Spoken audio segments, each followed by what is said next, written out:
Second वाला के x bracket में x minus two plus six equal to 0, तो गिवन है आपको एक क्वाड्रेटिक इक्वेशन दे दिया है, तो क्वेश्चन के स्टार्टिंग में ही बोल दिया है जो इसका रूट है वो रियल एंड इक्वल है, तो वहां से अपन बोल रहे हैं कि डेल्टा 0 होगा। फिर आपको फाइंड करना है के, तो सोल्यूशन में तो फर्स्ट स्टेप में अपन ए बी सी की वैल्यू फाइंड करेंगे। तो क्वेश्चन क्या है, क्वेश्चन है के x x minus two plus six equal to 0। तो इस इक्वेशन को आप देखोगे तो आपको दिखा ब्रैकेट, तो जैसे ब्रैकेट दिखा तो हमारा स्लोगन ब्रैकेट दिखा खोल दो, तो पहले क्या करेंगे ब्रैकेट को ओपन कर देंगे, तो ये के एक्स सबके साथ मल्टीप्लाई हो जाएगा, तो ये आ जाएगा के x into x x square, तो ये आ जाएगा के एक्स स्क्वायर माइनस ये आ जाएगा के एक्स को 2 में मल्टीप्लाई करना है, तो ये आएगा 2 के एक्स और ये प्लस सिक्स इक्वल टू 0।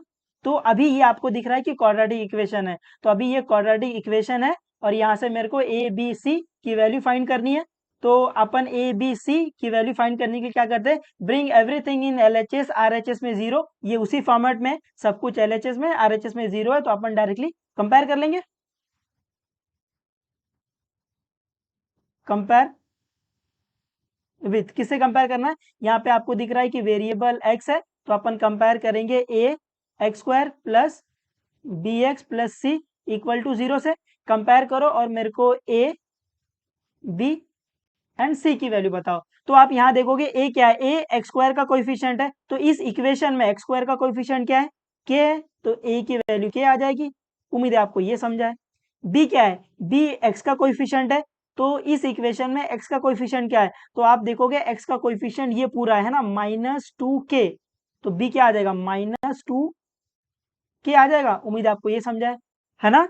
और सी क्या होता है, कांस्टेंट होता है, तो इस इक्वेशन में कांस्टेंट क्या दिख रहा है, कांस्टेंट आपको सिक्स दिख रहा है, तो सी आ जाएगा 6। उम्मीद है आपको ये समझा है।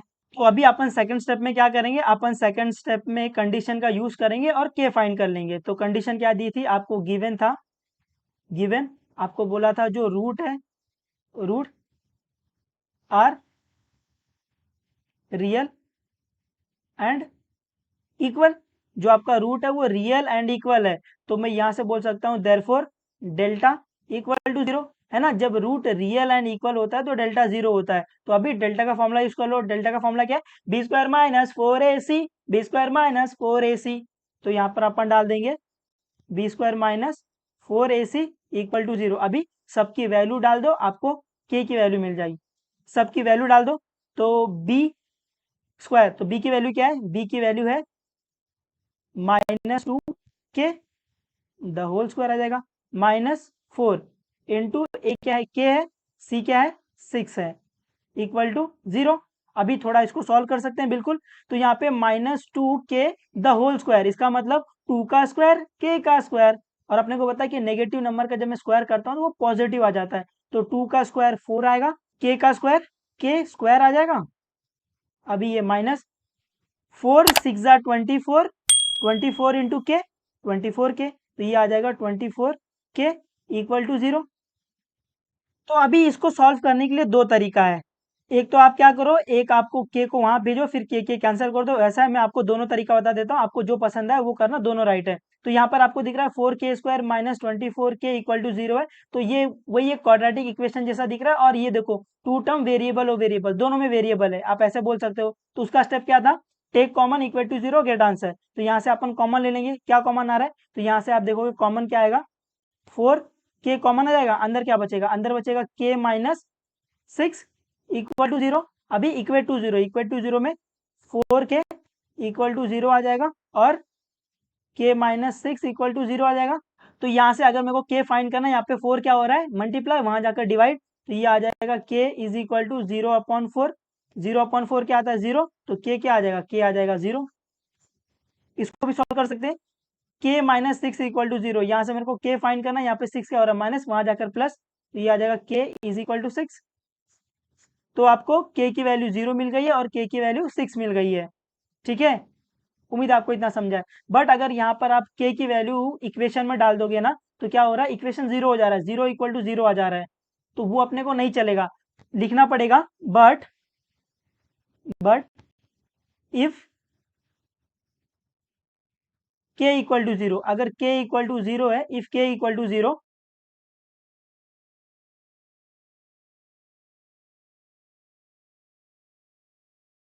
तो अपन यहाँ लिखेंगे देयरफॉर के इज नॉट इक्वल टू 0।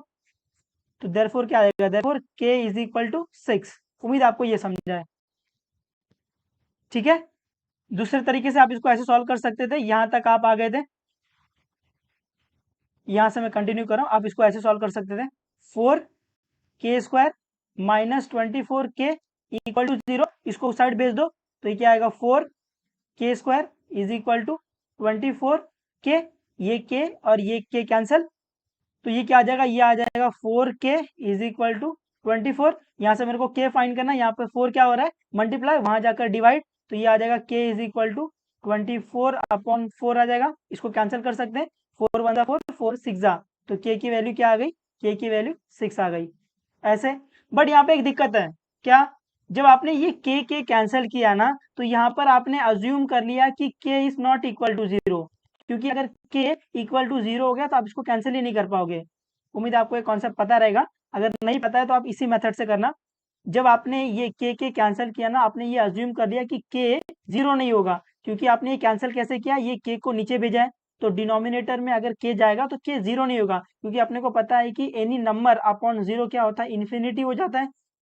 तो इसीलिए यहाँ पर ही अज्यूम कर लिया कि k 0 नहीं है, ठीक है। आप इसी मेथड से करना, जो ये पहला सिखाया था, ये फालतू है ना। कुछ लोगों को लगता है कि ऐसे सॉल्व कर सकते हैं, मैंने उनके लिए ये बताया, क्योंकि यहाँ पर आपको ये पहले से अज्यूम करना पड़ता है कि k is not equal to 0 है ना। अभी यहाँ पर अगर आप इसको ऐसे सॉल्व करोगे तो आपके पास कोई रीजन नहीं है कि k is not equal to 0, है ना, ये आप क्यों ले रहे हो। बट अगर आप इसको ऐसे सॉल्व कर रहे हो तो यहाँ पर आपके पास रीजन है कि k को हम लोग 0 क्यों नहीं ले रहे, क्योंकि, ठीक है। उम्मीद है मैं आपको थोड़ा बहुत समझा पाया हूँ।